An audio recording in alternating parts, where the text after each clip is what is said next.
ప్రియమైన దేవుని బిడ్డలారా, మనం గమనించవలసింది ఏంటో తెలుసా? దేవుడు లేకుండా, దేవుని సహాయం లేకుండా మనం పరిశుద్ధంగా మార్చబడలేం. ఇదొకటి. ఇక్కడేమో పాత నిబంధనలోనేమో పులిసిన పిండితో అర్పణ చేయమన్నాడు. అంటే నువ్వు ఉన్న పాటున్న దేవుని దగ్గరికి రావాలి. స్తోత్రం. నీ క్వాలిటీస్ ఏంటి, నీ పరిస్థితి ఏంటి, నీ యొక్క స్థితిగతులు ఏంటి దేవుడు చూడటం.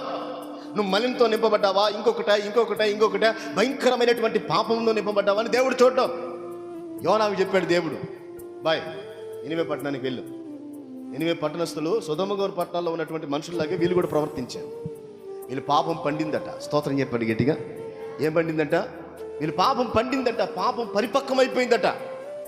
రాజులు సైతం అండి, రాజ్యాన్ని ఏలే రాజులు సైతం కూడా వాయో వరుస తప్పి ప్రవర్తిస్తున్నారట.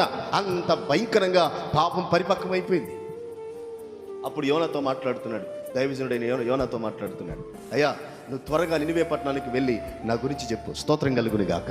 మీరు మారు మనసు పొందితే సరే, లేకపోతే మీ మీదకి నేను భయంకరమైన కీడు రప్పించబోతున్నాను, మీ పట్టణాలను నేను నాశనం చేయబోతున్నాను చెప్పుపోయి అని ఎప్పుడైతే యోనాకు చెప్పాడో, యోనా ఒక చిన్న పొరపాటు చేశాడు. దేవుని కృపను బట్టి మరలా నినివే పట్టణంలోకి వచ్చి దేవుని మాటలు ప్రకటించుకుంటా వెళ్ళాడు. దేవునికి స్తోత్రం కలుగును గాక. గట్టిగా హల్లెలూయా చెప్పండి, గట్టిగా దగ్గరగా చెప్పండి హల్లెలూయా. రెండు చేతులు ఎత్తి స్తోత్రం చెప్పండి. ప్రకటించుకుంటా వెళ్ళాడు.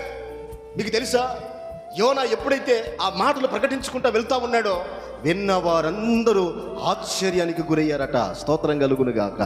ఎందుకంటే ఎప్పుడు వినలా మాటలు, ఎప్పుడు వినలా, కానీ ఇవేవో మంచి మార్గానికి నడిపించేటువంటిగా ఉన్నాయి ఈ మాటలు అని తెలిసి వెంటనే ఏం చేశారో తెలుసా? విన్న వారందరూ ఇతను ప్రకటించుకుంటా ముందుకు వెళ్తుంటే విన్న వారందరూ వెనకాల మోకాలు లేచి ప్రార్థనలో ఏకీభవించి ప్రభు సహాయం అడుగుతున్నారట. Praise the lord.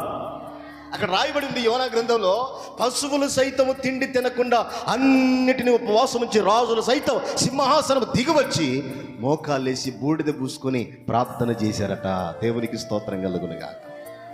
రెండు చేతులు ఎత్తి హల్లెలూయా చెప్పండి గట్టిగా.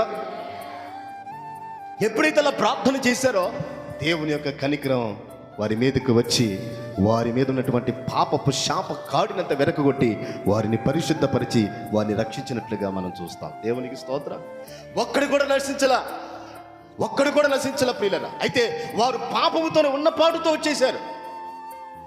ఆ పాపముతోనే ఉన్నపాటున దేవుని పాదాల దగ్గరికి వచ్చి నేను పాపిని, స్తోత్రం కలుగును గాక, నేను దోషిని అని దేవుని దగ్గరికి వచ్చి ఆ పులిసిన పిండితోనే, ఆ పాపిష్టి ఆ కార్యాలతో నింపబడినటువంటి ఆ శరీరముతోనే దేవుని దగ్గరికి వచ్చి మోకాలేసి ప్రార్థన చేస్తే దేవుడు వారిని ఒక్కొక్కరిని పరిశుద్ధపరిచి పట్టణాలను దేవుడు రక్షించాడు. Praise the lord.